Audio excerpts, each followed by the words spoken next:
Assalamu alaikum.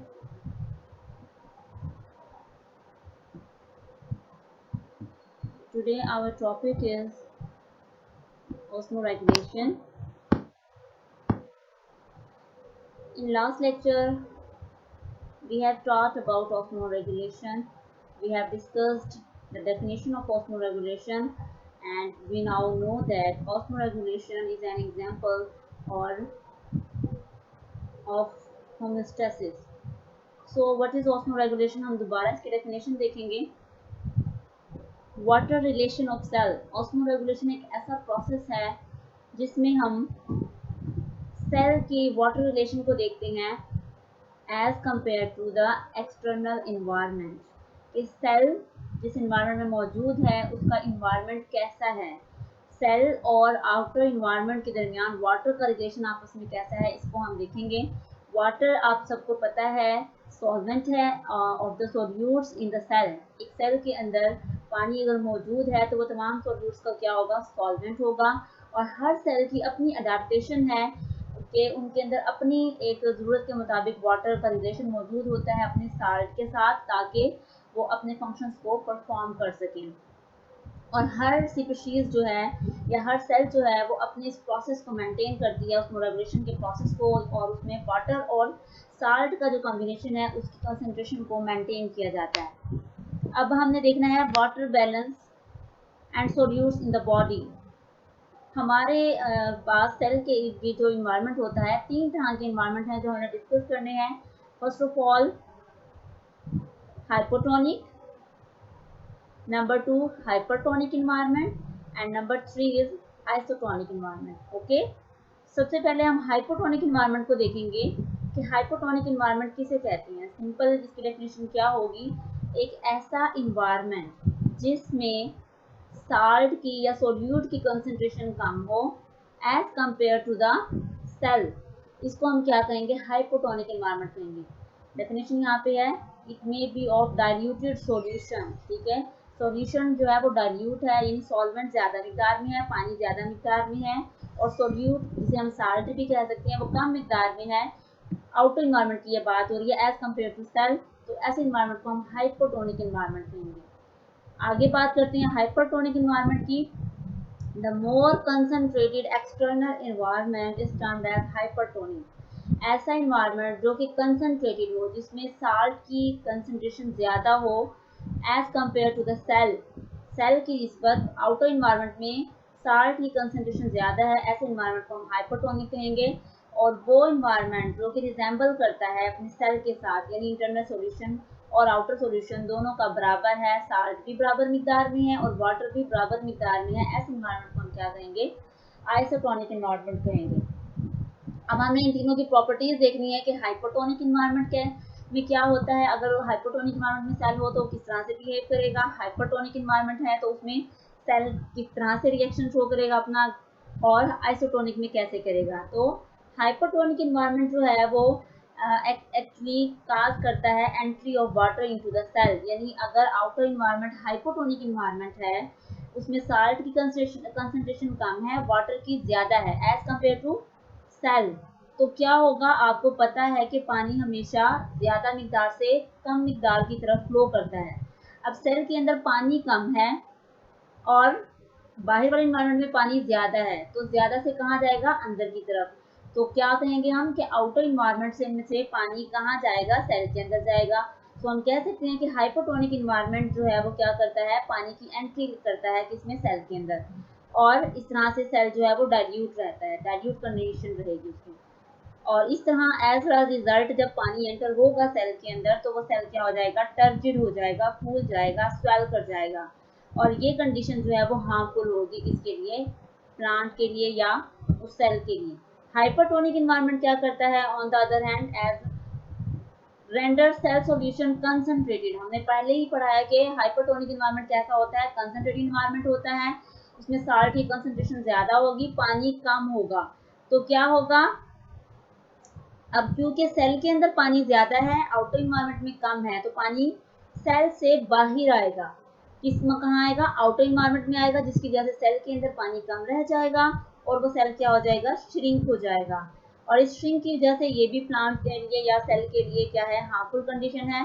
सो इन दोनों condition से बचने के लिए, इन कंडीशंस को प्रिवेंट करने के लिए होम्योस्टेसिस का जो मैकेनिज्म है वो क्या करता है, ऑस्मोरेगुलेट करता है, यानी ऑस्मोटिक पोटेंशियल को बराबर रखेगा। ना ही सोल्यूट की कंसंट्रेशन ज़्यादा होनी चाहिए और ना ही सॉल्वेंट की कंसंट्रेशन ज़्यादा होनी चाहिए। इसको हम ऑस्मोरेगुलेशन कहते हैं कि हमारा आउटर इन्वायरमेंट और हमारा इंटरनल इन्वायरमेंट दोनों के अंदर बैलेंस होना चाहिए। अगर हाइपोटोनिक कंडीशन है वो भी नुकसानदेह होगी, हाइपरटोनिक कंडीशन है तो वो भी नुकसानदेह हो सकती है। उन दोनों कंडीशन में हमारे सेल ने किस तरह सर्वाइव करना है, किस तरह रेगुलेशन करनी है, इस प्रोसेस को हम क्या कहते हैं, ऑस्मोरेगुलेशन कहते हैं। यहाँ पर डायग्राम आपको दिखाई गई है।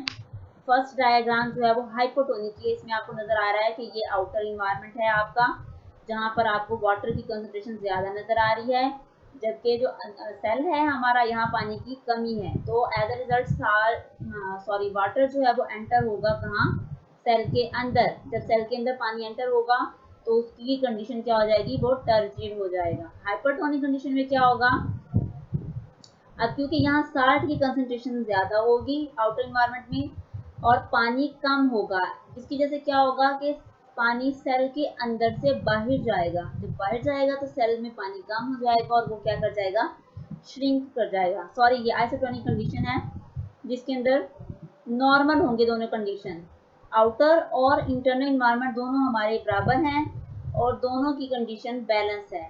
जबकि ये तीसरी जो डायग्राम है वो हाइपरटोनिक की है, जिसमें आउटर इन्वायरमेंट से साल्ट की कंसंट्रेशन ज़्यादा होगी और पानी कम होगा, इसलिए सेल से पानी अंदर जाएगा, जिसकी वजह से ये सेल श्रिंक कर जाएगा। अब इन तीनों कंडीशन को हमने कंपेयर करना है प्लांट्स के साथ, यानी हमने डिस्कस करना है कि प्लांट्स में ऑस्मोरेगुलेशन किस तरह से होती है, प्लांट्स कौन कौन सी अडेप्टेशंस लेते हैं, या ऑस्मोरेगुलेशन के हिसाब से प्लांट्स की कौन कौन सी टाइप्स हैं वो हम डिस्कस करेंगे। प्लांट्स को हैबिटेट के हवाले से डिफरेंट इन्वायरमेंट में डिवाइड किया गया है। एक्वाटिक इन्वायरमेंट के लिहाज से एक्वाटिक प्लांट्स हैं, नंबर 2 मॉडरेट और नंबर 3 टेरेस्ट्रियल नेचर के, और इनको हम क्या कहते हैं, इन प्लांट्स को हाइड्रोफाइट्स, मेसोफाइट्स और जीरोफाइट्स रिस्पेक्टिवली। सबसे पहले हम डिस्कस करेंगे हाइड्रोफाइट्स को। नाम से ही पता चल रहा है, hydro means water and fights mean plants.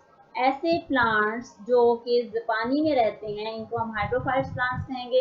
अब हमने इनकी खूबियाँ जाननी है, इनकी क्या फीचर्स हैं इन प्लांट्स के, और इस इन्वायरमेंट में किस तरह से ये ऑस्मोरेगुलेशन करते हैं। ये ऐसे प्लांट्स हैं जो कि क्योंकि पानी में रहते हैं इसीलिए इनके सेल के अंदर पानी बार बार एंटर हो रहा होगा, तो इसमें इन्होंने रेगुलेशन क्या करनी है, वाटर जो बार बार एंटर हो रहा है, फ्लडिंग जो हो रही है, इसको रिमूव करते जाना है, फ्रेश वाटर के अंदर वापस भेजते जाना है। In this type the surface area of leaf is very large. इसलिए इन्होंने क्या अडेप्टेशन की है कि पानी ज़्यादा ना आए हमारे सेल में, हम जो डैमेज ना हो जाएं या मर ना जाएं, उसके लिए इन्होंने क्या अडेप्टेशन की है, अपने लीफ का साइज, सरफेस एरिया क्या रखा है, लार्ज रखा है, टू ट्रांसपायर वाटर एक्सेसिवली। पानी को ज़्यादा से ज़्यादा खारिज करने के लिए उन्होंने अपने लीफ के सरफेस एरिया को बढ़ा लिया है, एक्सटेंसिव स्टोमेटा। और उन लीफ के ऊपर क्योंकि जब लीफ का साइज बड़ा हो जाएगा, उसका सरफेस एरिया इंक्रीज हो जाएगा, तो स्टोमेटा उस पर ज़्यादा होंगे। कौन सी सरफेस पे, अपर सरफेस पे, ताकि सन डायरेक्टली फेस करे। स्टोमेटा जो है वो डायरेक्टली फेस करेंगे सनलाइट को, जिसकी वजह से वहाँ से पानी रिमूव होता रहेगा और इनमें बैलेंस की कंडीशन आती रहेगी। और इन हाइड्रोफाइट्स प्लांट्स की एग्जांपल क्या होगी, जैसे ये लिली प्लांट्स हैं जो कि वाटर कंडीशन में रहते हैं, ये हाइड्रोफाइट्स प्लांट्स हैं और पानी को रिमूव करते रहते हैं। दूसरी हमारे पास जो टाइप है प्लांट की ऑस्मोरेगुलेशन के हिसाब से है, वो है मीजोफाइट्स। मीजो दरमियान को कहते हैं, यानी ऐसे प्लांट्स जो कि दरमियान वाली कंडीशन में रहते हैं, यानी ना ज़्यादा पानी और ना ज़्यादा कमी होगी पानी की और ना ज्यादती होगी, दरमियान वाले प्लांट्स हैं, मॉडरेट प्लांट्स हैं, यानी आइसोटोनिक इन्वायरमेंट इनका होगा। They have moderated water availability, insufficient supply of water. अगर पानी, ये ऐसे प्लांट्स हैं कि अगर पानी ज़्यादा मौजूद है तो स्टोमेटा को ये ओपन कर देंगे ताकि एक्सेस पानी रिमूव हो जाए, जबकि अगर पानी की कमी होगी तो स्टोमेटा को ये क्लोज कर लेंगे ताकि पानी को बाहर ना भेजा जाए, उसको स्टोर कर लिया जाए। इन प्लांट्स की एग्जांपल क्या हैं, ब्रासिका, रोज और मैंगो। समझ आ गया? Is that clear? नंबर 3 हमारे पास जो इन्वायरमेंट के लिहाज से प्लांट है वो है जीरोफाइट्स। जीरिक कंडीशन किसे कहते हैं या जीरो किसे कहते हैं? जीरो कहते हैं जिसमें पानी की बहुत ज्यादा कमी हो। तो जीरोफाइट्स प्लांट्स कौन से होंगे? ऐसे the plants that live in xerophytic conditions are called xerophytes. उनकी अडेप्टेशंस हमने देख ली हैं, इनमें बहुत सी अडेप्टेशंस हैं। ये सबसे कॉम्प्लेक्स इन्वायरमेंट में रहने वाले प्लांट्स हैं। सबसे पहले इन्होंने अपना रेड्यूस कर दिया है किस प्रोसेस को? ट्रांसपायरेशन के प्रोसेस को। नंबर 1 आप इसके पॉइंट्स बना सकते हैं। पहला पॉइंट क्या है? They have reduce the rate of transpiration, ताकि पानी को स्टोर किया जा सके। बहुत से जीरोफाइट प्लांट्स जो हैं उनमें स्मॉल थिक लीफ होती हैं, यानी उनकी जो लीफ होते हैं उनका साइज छोटा होता है और थिक होती हैं वो लीफ, ताकि वाटर लॉस को बचाया जा सके by reducing the surface area. दूसरा क्या है? इनका सरफेस एरिया इन्होंने रिड्यूस कर लिया है और उनका एरिया जो है वो प्रोपोर्शनल होता है टू द वॉल्यूम। वॉल्यूम की निस्बत इनका सरफेस एरिया छोटा होता है और इनकी क्यूटिकल थिक होगी। क्यूटिकल का आपको पता है outermost covering of plant cell is called cuticle. तो इनकी जो क्यूटिकल होती है वो थिक, वैक्सी और लेजरी होती है, ताकि पानी को अंदर स्टोर किया जा सके और वो रोशनी की वजह से, धूप की वजह से पानी उड़ ना जाए वहां बन के, इसीलिए ये वैक्सी इनकी कोटिंग होगी। Stomata are on lower surface of leaves and located in depression. अब ये देखें, जो हाइड्रोफाइट प्लांट्स थे उनमें स्टोमेटा अपर सरफेस पे थे ताकि पानी रिमूव हो सके, लेकिन जीरोफाइट प्लांट्स में क्या हुआ है? स्टोमेटा कहाँ है? लोअर सरफेस पे हैं और वो भी डिप्रेशन के अंदर है, ताकि स्टोमेटा ओपन ना हो या उनमें से पानी बुखारात बन के उड़ ना जाए। स्टोर करने के लिए वो सिर्फ निचली सरफेस पे मौजूद होंगी। जैसे कि कैक्टाई जो है वो एक जीरोफिटिक प्लांट है। इस कंडीशन में क्या करता है? ड्राइएस्ट सीजन में ये प्लांट क्या करेगा? जब सीजन बिल्कुल खुश्क हो जाएगा तो ये अपने लीफ गिरा देगा। ये भी एक अडेप्टेशन है इनके अंदर, ताकि ट्रांसपायरेशन को रोका जा सके। अब सवाल पैदा होता है कि फिर इनमें फोटोसिंथेसिस कैसे होगी? अगर इन्होंने अपने लीफ ही गिरा दी तो फोटोसिंथेसिस कैसे होगी? तो फोटोसिंथेसिस जो है वो इनकी स्टेम के जरिए से होती है। In rainy season stem store water. अब रेनी सीजन में यही स्टेम क्या करेगा? वाटर को स्टोर करेगा ताकि उसको ड्राई कंडीशन में हम यूज कर सकें। यहाँ पर आपको प्लांट्स दिखाए गए हैं। ये हाइड्रोफाइटिक प्लांट दिखाया गया है, लीली की तरह का एक प्लांट है ये। जबकि दूसरा प्लांट जो है वो जीरोफिटिक प्लांट दिखाया गया है, जैसे कि कैक्टाई है, कैक्टस जिसे हम कहते हैं, या ऐसा प्लांट जिसपे आपको कांटे नजर आ रहे हो और उसमें लीफ की तरह की कोई खास स्ट्रक्चर ना हो, उसको हम जीरोफिटिक प्लांट की डायग्राम यहाँ पे नजर आ रही है। अब हमने देखना ये है कि ऑस्मो रेगुलेशन इन एनिमल्स किस तरह से होती है। पहले हमने क्या पढ़ा? Osmo regulation in plants. Different organisms के अंदर ऑस्मो रेगुलेशन को हम डिस्कस कर रहे हैं। पहले अभी हमने प्लांट्स के अंदर ऑस्मो रेगुलेशन देखी है कि डिफरेंट इन्वायरमेंट के अंदर वो किस तरह अपने आप का ऑस्मो रेगुलेशन करते हैं। अब हमने एनिमल्स के अंदर देखनी है। ऑस्मो रेगुलेशन के हिसाब से हमारे पास एनिमल्स की दो कैटेगरीज हैं। एक है ऑस्मो कन्फॉर्मर और दूसरा हमारे पास जो टाइप है एनिमल्स की वो है ऑस्मो रेगुलेटर। सबसे पहले इनकी डेफिनेशंस देखेंगे। ऑस्मो कन्फॉर्मर्स की सिंपल डेफिनेशन ये है कि ये ऐसे एनिमल्स हैं जिनको एक्टिवली एडजस्ट नहीं करना पड़ता अपने इंटरनल ऑस्मोटिक स्टेट को, यानी इनके जो बॉडी का इंटरनल स्टेट है, ऑस्मोटिक स्टेट जो है सॉल्यूट का और सॉल्वेंट का, उसको रेगुलेट नहीं करना पड़ता, यानी आइसोटोनिक रहता है, नॉर्मल रहता है इनकी कंडीशन, इसलिए इनको ऑस्मो कन्फॉर्मर्स कहा जाता है। जबकि ऑस्मो रेगुलेटर कौन से एनिमल्स हैं?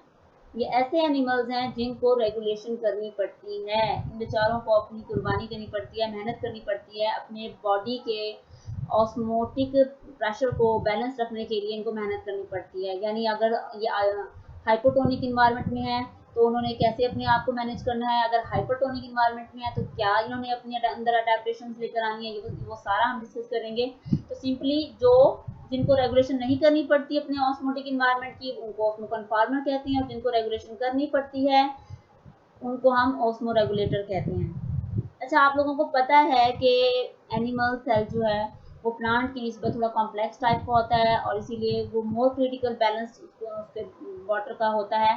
बार बार इन्वायरमेंट उसका चेंज हो रहा होता है, कभी हाइपोटोनिक कंडीशन होती है, कभी हाइपरटोनिक कंडीशन होती है, कभी वाटर लॉस हो रहा है, कभी वाटर गेन हो रहा है।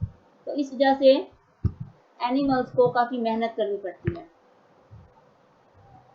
अब हम यहाँ पर ऑस्मो कन्फॉर्मर्स का तो हमने डिस्कस कर लिया कि ये तो सिंपल से एनिमल हैं जिनको रेगुलेशन नहीं करनी पड़ती। ज़्यादातर जो मैरीन एनिमल्स हैं, जो फिशेज हैं, उनका एनवायरनमेंट आइसोटोनिक रहता है, इसलिए उनको रेगुलेशन नहीं करनी पड़ती। अब हम यहाँ पर डिटेल से डिस्कस करेंगे किसको, ऑस्मो रेगुलेटर्स को।